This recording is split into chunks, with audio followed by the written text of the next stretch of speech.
Everybody વિદ્યાર્થી મિત્રો, online શિક્ષણમાં આપનું હાર્દિક સ્વાગત છે। નવમ સૂક્તિય એટલે સુવચનો। તો આપણે આ પાઠમાં સંસ્કૃત સાહિત્યમાં ઉત્તમ સુભાષિતોમાંથી રત્નકણિકાઓ જેવી પાઠ સૂક્તિઓ આપવામાં આવી છે। સંસ્કૃત ભાષા સંસ્કાર આપનારી ભાષા છે। સંસ્કૃત ભાષામાં લખાયેલા આપણા વેદો, ઉપનિષદો, પુરાણો તેમજ અન્ય ગ્રંથોમાં જીવન માટે બોધદાયક ઉત્તમ વિચારો મળી આવે છે। તો અહીંયા પહેલી સુવચનો છે, એમાં નંબર 1માં જોઈએ, નાસ્તિ ઉદ્યમ સમઃ બંધુઃ। તો તેનું ભાષાંતર જોઈશું। ઉદ્યમ કે મહેનત જેવો કોઈ સગો નથી। ઉદ્યમ કે મહેનત જેવો કોઈ સગો નથી। તો હવે એને આપણે ભાવાર્થ રીતે સમજીશું। તો ઉદ્યમ માણસોનો સાચો સગો કે વિશ્વાસપાત્ર મિત્ર છે। ઉદ્યમ કે જાત મહેનતથી વ્યક્તિ પોતાના બધા જ કામો પાર પાડી શકે છે। સગા કે મિત્રોને વ્યક્તિ પાસેથી કોઈને કોઈ અપેક્ષા હોય છે, પરંતુ ઉદ્યમને કોઈ અપેક્ષા હોતી નથી। આમ અહીં ઉદ્યમનું મહત્ત્વ દર્શાવવામાં આવ્યું છે। ધારો કે કોઈ વ્યક્તિ છે તો એને સગા સંબંધીઓ મદદ નહીં કરે, પણ જાતે પોતે મહેનત કરશે તો કોઈ પણ મુશ્કેલીમાંથી એ પોતે બહાર નીકળી જશે। એટલે જ ઉદ્યમ કે મહેનત જેવો કોઈ સગો નથી। મહેનત કરશું તો એ જરૂર એમાં પાર પડે છે, એમાંથી એના કોઈ મિત્ર હોતું નથી, જાતે મહેનત કરવાની હોય છે। એ રીતે બીજા નંબરમાં જોઈએ, વૃક્ષા સત્પુરુષા એવ। તો વૃક્ષો સત્પુરુષો જેવા હોય છે। અહીંયા વૃક્ષોને પણ સત્પુરુષો સમાન જેવા ગણ્યા છે, કારણ કે આપણે જોઈએ સત્પુરુષો જે છે એ પોતા બધું કરે છે, બીજાઓના માટે સત્પુરુષો કરતા હોય છે। એ રીતે વૃક્ષો પણ, તો એનો આપણે ભાવાર્થ સમજ્યું। અહીં વૃક્ષોને સત્પુરુષોની સાથે સરખાવ્યા છે। વૃક્ષો પોતે તડકામાં ઊભા રહીને બીજા ઉપર છાંયડો કરે છે, તેના ફળો પણ બીજા માટે ઉપયોગ છે। આ વૃક્ષો સત્પુરુષો જેવા હોય છે। અહીંયા આપણે જોયું વૃક્ષોના જે ફળ હોય છે, બરાબર, પોતાના માટે નથી હોતા પણ બીજા માટે હોય છે, એટલે વૃક્ષોને પણ સત્પુરુષો જેવા ગણવામાં આવ્યા છે। ત્રીજા નંબરમાં શીલ સર્વત્ર વૈદધનમ। શીલ એટલે ઊંચું ચારિત્ર્ય, સર્વત્ર એટલે સર્વ સ્થાનોમાં, વૈ એટલે ખરેખર, અને ધનમ એટલે ધન।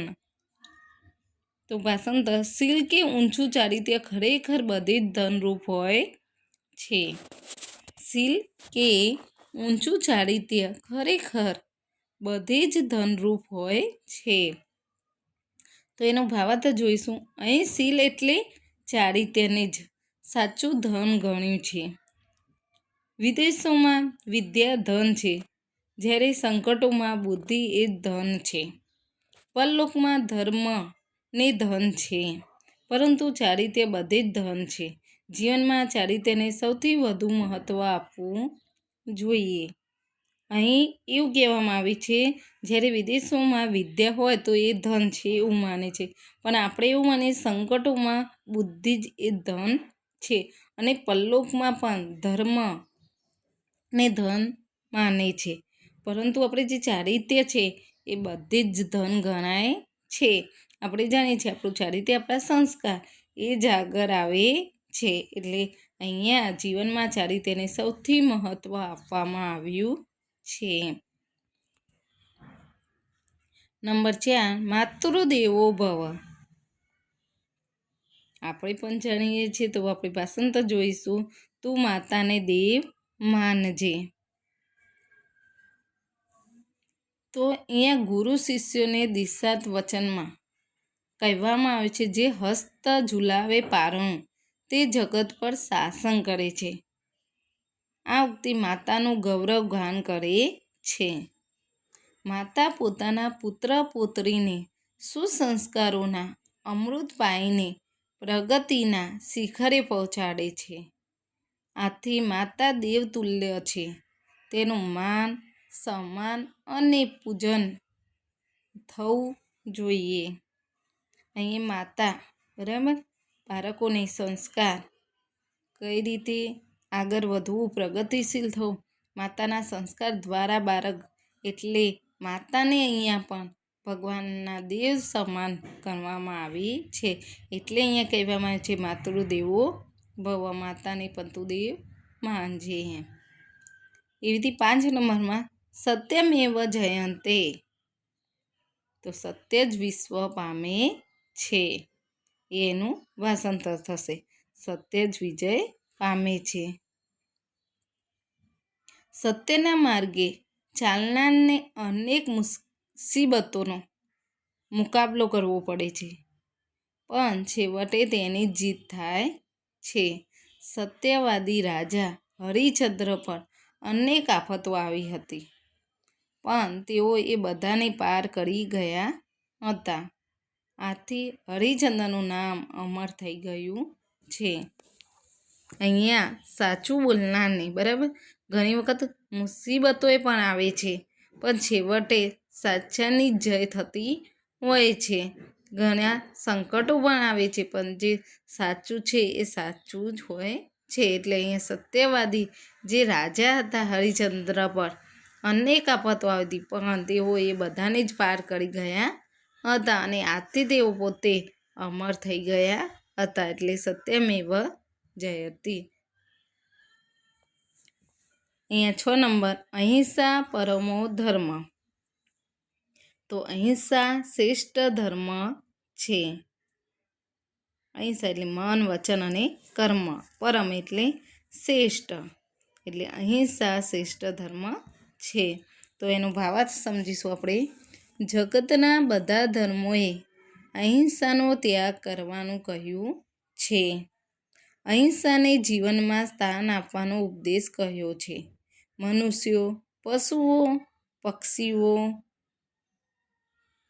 અને વનસ્પતિઓ સુદ્ધા અહિંસાને આવકારે છે.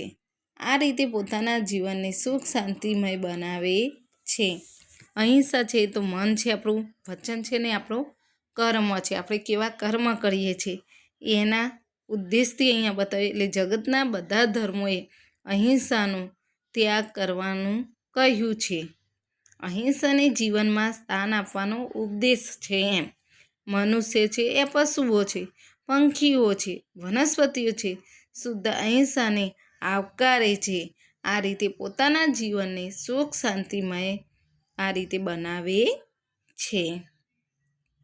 7 નંબરની અંદર જોઈશ વિદ્યા વિનયે શોભતે, તો વિદ્યા વિનય વડે શોભે છે.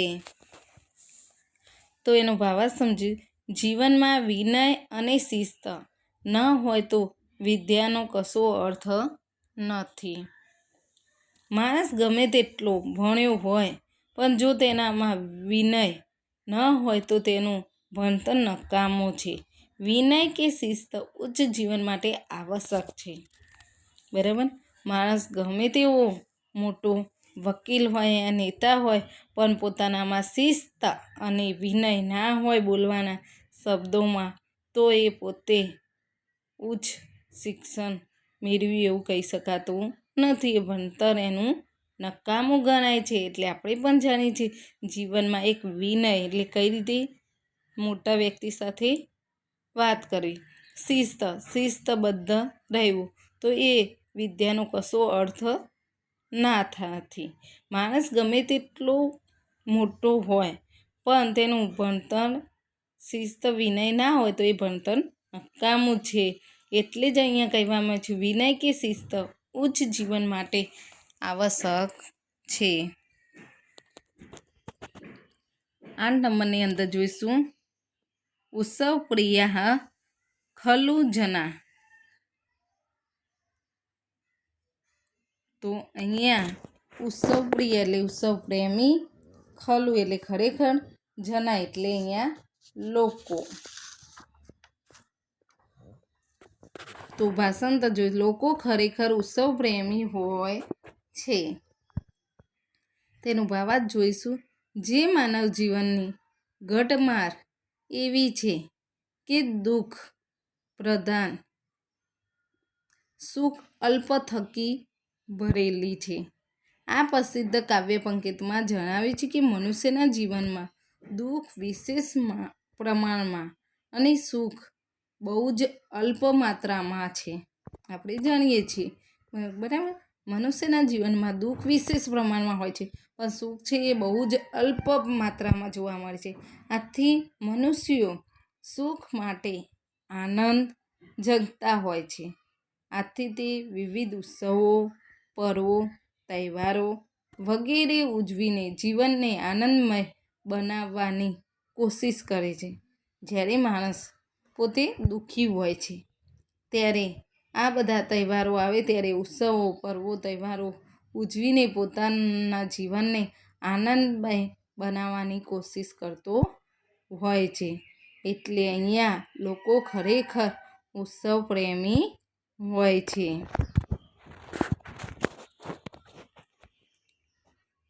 અહીંયા આપી છે નીચેના શબ્દોને મોટેથી ઉચ્ચાર કરો અને જોઈને લખો. એટલે સંસ્કૃતમાં કઈ રીતે લખાય એટલે એ શબ્દો સંસ્કૃતની અંદર આપેલા છે અને અહીંયા એને સારા અક્ષરેથી લખવાના.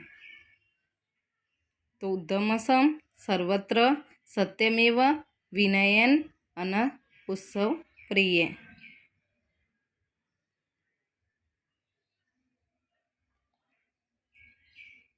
તો અહીંયા આપણે આ સૂક્તિઓની અંદર ઘણું બધું સમજાવવામાં આવ્યું છે.